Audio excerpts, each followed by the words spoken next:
సకల జగన్మంగళాలయ మహామంగళ సూత్రం పరికల్పయామి అన్నారు. అంటే బంగారు తీగతో నేచినటువంటి మంత్రాలతో వేదఘోషాలు చెప్తున్నప్పుడు దాంతో ఈశ్వరుడి చేత కట్టబడినటువంటి మహామంగళ సూత్రుడు. అందరి మంగళసూత్రాలు అయితే ఆమె మాత్రం మహామంగళ సూత్రం.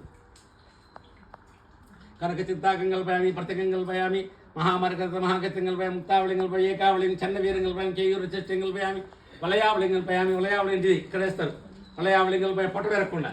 వలయావళి కల్పయామి, ఊర్మికావళి కల్పయామి, కాంచిదామి. కడి సూత్రం అంటే మళ్ళా పడ్డాడు. కడి సూత్రం కల్పయామి, పాదకటికం కల్పయామి. పాదకటికం అంటే ఏంది? గజ్జలు.